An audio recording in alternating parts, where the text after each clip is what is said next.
Sean Pickett here with Sales Integrity. Thank you for stopping by the Sales Integrity Podcast.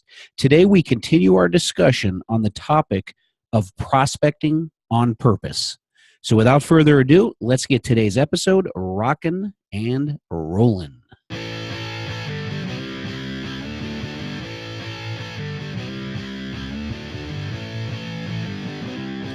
Welcome back to the Sales Integrity Podcast. Today, we focus and dig a little bit deeper on the topic of referral selling. A few episodes ago, we did cover the topic of referrals.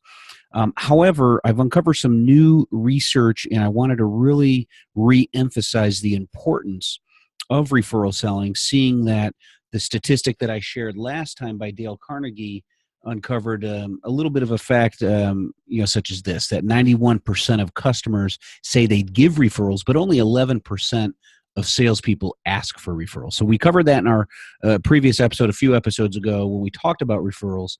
And that was kind of a mind-blowing sales statistic, as we called it, right? So 91% of customers say they give referrals, but only 11% of salespeople ask for referrals. So there's a lot of upside in just starting to ask for referrals. So I covered 3 specific tips in that last episode when we focused on referral selling on how to do that. Today we're going to dig a little bit deeper because I've uncovered some new research on the positive side of referrals. So that is more of the negative side, which is only 11% of salespeople are actually asking for them. So that's kind of the downside. Let me focus today on the upside of referrals and how they really provide you with the inside track. So introductions and referrals are just absolute gold for sales professionals, and I really want to hammer that home here today. And then again, I'm going to end with 3 specific tips on how to make use of this data. So first of all, some research. First one conducted by LinkedIn. They were looking at how much more likely B2B buyers are to engage when introduced, and they found that B2B buyers are 5 times more likely to engage with sales professionals when introduced by someone they know. And that, again, study was conducted by LinkedIn. So 5 times more likely, B2B buyers are 5 times more likely to engage with sales professionals when introduced. The next statistic is by the Sales Benchmark Index, and they found that 73% of executives prefer to work with sales professionals referred by someone they know. This is a huge one. Let me repeat it. 73% of executives prefer to work with sales professionals referred by someone they know, and that was conducted by the Sales Benchmark Index. The next stat is by IDC, and they say that 84% of B2B decision makers start the buying process with a referral. So the previous episode, we talked about the unfair advantage of being first. If you haven't listened to that, I suggest you go back and do it. But there's a huge, incredible advantage to being first and really setting the buying vision, in working with B2B decision makers. So this stat only backs that up by IDC. Again, they say 84% of B2B decision makers start the buying process with a referral. So those 3 right there, just huge statistics. I actually have a couple others just because we really want to hammer this home today. So I'm giving a little bit more than I normally do as it relates to the research and the stats. Next one, again, is by Sales Benchmark Index. And what they found is that you are 4.2 times more likely to get an appointment if you have a personal connection with the buyer. Again, you're 4.2 times more likely to get an appointment if you have a personal connection with a buyer. So again, if someone's referring you or facilitating an intro, or you're able to point to someone that you have a mutual connection with, you're 4.2 times more likely to get that appointment, with the buyer. So keep that in mind. Next one is from R&G Technologies, and they found that referral leads convert 30% better than leads generated from other channels. So again, referral leads that come from referrals, convert 30% better, meaning they become customers of yours, so you close the deals. So they convert 30% better than leads generated from other channels. And then finally, the final stat here is from the Journal of Marketing. referred customers have a 16% higher lifetime value. So again, referred customers have a 16% higher lifetime value, and that was conducted by the Journal of Marketing. So as you can see there, that's three, four, five, six stats. I doubled it up today in what I normally do. Really wanted to drive the point home that referral selling is huge, and only 11% of salespeople are actually asking for them. So the first thing, based on the previous episode when I focused on referrals, just simply ask. And then I'm going to give you three more tips here for today. So as it relates to clients, I'm going to break this into two different aspects.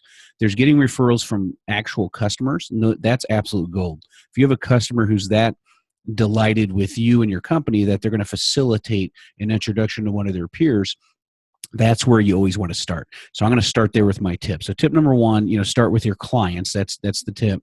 But I always like to say, apply the Jerry Maguire approach. Help me help you. So this is the client speaking, right? Help me help you. Don't leave it up to guesswork on how they can help you or what the right type of referral would be. Make it easy. Make sure there's a no guessing environment there where you make it real easy to help them understand exactly who you want them to introduce you to. So that basically means be specific. You want to identify, and I talked about this in the last episode on referrals, identify 5 specific contacts. Just go look through their LinkedIn network, find 5 contacts that are the right types of executives, and then go and ask them for introductions specifically to them. Don't be generic and say, hey, can you introduce me to some of your peers? Would you be willing to refer me? Be very, very purpose-driven and specific in who exactly you want them to introduce you to. So again, help me help you. Make it easy for them, right? No guessing. And then finally, do the heavy lifting, especially for your clients, but anyone you're asking for help from as it relates to being referred or having facilitated introductions for you. Do the heavy lifting, and what I mean by that is provide the messaging. Do everything for them, so all they got to do is copy, paste, send, okay? So you want to do the actual heavy lifting of creating a very brief introduction of yourself. After all, nobody knows how to introduce you better than you. So go ahead and write that down, but then also give them a little bit of a template on for each person that they're going to introduce to you. Don't make it a one-way street, meaning don't have them send an email to their peer saying, I'd like to introduce you to Sean. Sean is the founder of Sales Integrity. Here's what they do, and then just send it that way. You want also your client to say, and Sean, I'd like to introduce you to Jack, if Jack's the name, and here's why I'm introducing you to Jack. So that way, it's a two-way street. There's value both ways. And the prospective customer that they're introducing you to feels like you guys are at an equal business stature there because it's being facilitated. The introduction's facilitated both ways, and not, hey, Jack, I'm introducing you to Sean who wants to come sell you, right? So even though they know that, hey, the person introducing Sean to me is doing business with Sean, and that's probably the context of why he's facilitating the intro, you still want to make it equitable in terms of the introduction. So you're starting off on a level playing field, and it gives them a little bit of an understanding of why their peer is introducing you to them. Okay. So be very specific, identify 5 contacts, but do the heavy lifting and be specific with the messaging. So your client doesn't have to think of that, when they're facilitating intros. Just make it easy. Help me help you. Use that Jerry Maguire approach as it relates to clients. So that's all rolled into that first tip. Second tip, give before you get. So this is a new one, kind of building on top of the first one, but give before you get. So one thing I've done for years is I go look through my LinkedIn network, and I look at the people in my network, and I say, who are 3 people in my network that don't know other people in my network that they should know? So I kind of find 3 people that I want to help, and I say, who, based on my previous interactions and knowing what they do in their industry, it takes a little bit of research time. So I'm not saying it's an easy thing, but you want to look through and say, who are 3 people that should know 3 other people in my network? And so what I do is I identify, obviously, those 6 people. I start with 3 and then kind of go from there saying, okay, who do I want to introduce these 3 to? I'll sift through my network of contacts. Okay, this is a good type of person for them. And so I'll come up with the 3 different introductions, and then I will facilitate those introductions either via email or even within LinkedIn saying, so-and-so meet so-and-so, right? So, Jack meet Sean, Sean meet Jack. Here's why I'm facilitating the intro between you two. Jack, Sean does this, and Sean, Jack does this. And I thought it would be good because here's the mutual ground that, the topic that I thought you two would be interested in discussing. Don't just facilitate an intro to two people and then they're kind of left guessing why you're facilitating an intro. And now you just basically cause them, they got to go down this rabbit hole to figure this out, and they don't know whether it's going to be a valuable relationship or not. Make it very specific as to why you're introducing those people, but do this out of the blue, and you'll find some magic involved here, where if you just out of the blue, especially with people you haven't talked to in a while, if you're facilitating an intro for them to someone that would be valuable to them in their network, and you do 3 of those a week, that's 12 a month, sometimes 15 a month if there's 5 weeks. And all you're doing is giving before you get. You're not even asking for help. You're just doing that. What you'll find, and the magic I'm talking about, is people feel compelled to respond in kind, right? And not all of them, if you facilitate 12 intros a month, maybe 2 or 3 of them feel compelled to reply right away and say, hey, I was just thinking of you the other day, or yeah, it's been a while. Great to hear from you. Let me know if there's anything I could do to help you. Magical things happen when you're helping other people first. So give before you get. Search your network for people that should know other people in your network. Facilitate that introduction, whether through LinkedIn or via email, and then let them know exactly why you're introducing them and what the common touch point would be or topic would be for them to discuss, so they're not left guessing and it's not an awkward connection, because that'll get associated to you as well. You want to be associated with value. Right. So keep that in mind and schedule that in and do that weekly. It's only 3, basically 6 people, but 3 introductions you're making. If you build in a block of time each week to do that, after, let's just say 2 to 3 months, you're going to find that you're going to get a lot of facilitated intros that are coming your way from a handful of those people that you facilitated intros for as well. And don't think it'll be equitable. It won't be every single person doing it for you, because they may not be able to help you right now. And that's okay. It all evens out in the end. That's what your mentality needs to be. So give before you get.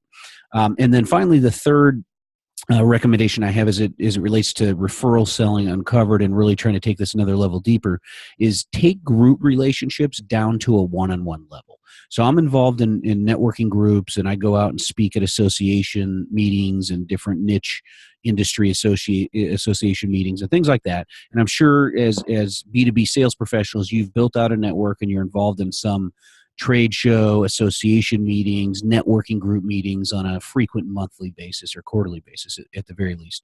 And when you go to those sessions, especially if you're involved in a group that meets frequently, once or twice a month, you've gotten into the habit of showing up to the group meetings, the real key and the real value of those meetings is in the relationships, the interpersonal relationships, not necessarily the massive group level. So you want to take those group relationships down to the one-on-one level, schedule one-on-one meetings, have coffee, breakfast, lunch, happy hours, to where you can get to know these individuals one-on-one.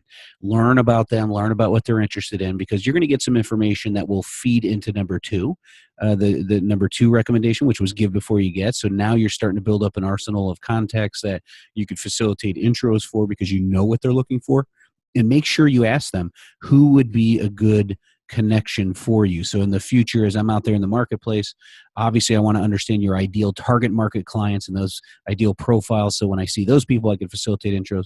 But who would be a good networking partner? Maybe a 1 degree separation away from your end customers. So that way I facilitate intros for you in the future. I'm meeting the mark. I'm not going to waste your time by connecting you with people that just wouldn't be a good fit or valuable for you. And I understand how to help you better. They'll feel compelled, again, to do the same thing, but you do that at the one-on-one level. You can establish it there. And just keep in mind, it's the old adage, people buy from people. So even though you're in B2B sales and you're selling to companies and businesses, those companies and businesses are made up by individual human beings that are making decisions who buy from other human beings. So it's a person-to-person, human-to-human level selling. People buy from people, but not only do they buy from people in general, they buy from people specifically that they know, like, and trust. So that know, like, and trust concept doesn't go away. That's an adage that's been around for a while, but it's still true to this day. The way you get to know somebody is you got to meet with them one-on-one, right? So you're not going to, if you begin with the end in mind, they're not going to trust you. They're not going to facilitate any intros for you if they don't trust you. They're not going to trust you if they don't like you. right? I mean, if you don't like someone, you tend not to trust them. You're not going to like someone until you get to know them. And the way you get to know someone is you sit down one-on-one and you spend some time with them to get to understand them. And usually that's not a one-time sitting either. You got to do this over the course of time. Meet with them several different times one-on-one. Just to build out that network, build out that know, like, trust factor, and then they're going to facilitate intros for you, and you could facilitate intros for them. So just keep that in mind. That'll wrap it up for today's episode. Referral Selling Uncovered. We uncovered some more stats and dug a little bit deeper on referral selling, because it's just such an important aspect of your sales game, especially if you're one of the 11%, or I should say the 89% that's not asking on a regular basis for facilitated intros and referrals. And just to really hammer this home, you may say, hey, I get referrals. You may get referrals from time to time, but I'm talking about actually asking, being proactive, being purpose-driven. After all, we're talking about prospecting on purpose. So I'm talking about being purpose-driven and asking on a regular basis for facilitated intros from your network and for referrals from your customers as well. So just keep that in mind, that, with clients, apply the Jerry Maguire approach. Help me help you, make it easy for them. Tip number 2 is give before you get. And then tip number 3 is take your group relationships down to the one-on-one level, because people buy, and they buy from people, but they also help people they know, like, and trust. Okay, so that'll do it. That'll wrap it up for this episode. Referral Selling Uncovered. Hopefully you found some more value, and you're taking that a little bit more serious, and really examine your sales game as it relates to asking, being purpose-driven and proactively asking for referrals. So that'll do it for today's episode. Let's finish up with a few quick reminders. All right. Reminder number 1, if you haven't signed up for our free 7-day video email course titled 7 Steps to Master the Game of Complex Technical Selling, then you should do so right away. Go ahead and visit mastercomplexselling.com. Again, it's mastercomplexselling.com. Reminder number 2, if you want to ask a question and have me feature that on the podcast to answer your question, then just send an email to asksean@salesintegrity.com. Again, it's Ask Sean, and I spell it SEAN. So Ask Sean at salesintegrity.com. Number 3, if you haven't already done so, please rate the show. If you've been listening a few times and you get a sense of what the show is about and you feel comfortable, I greatly appreciate a 5-star rating and a quick 1 to 2 sentence review. You could do so on iTunes. Just search for the show and then click the ratings and reviews and go ahead and just add it there. And then final reminder, if you haven't already joined one of our 2 B2B Tech Sales Professionals group, you could do so on either Facebook or LinkedIn. Just go ahead and search for B2B Tech Sales Professionals, and it'll pop up, and you can just join right there. So once again, thank you for listening to today's episode. Go out there today and help your customers buy what they want, what they need, and what benefits them. And most importantly, go out there and make it a great day.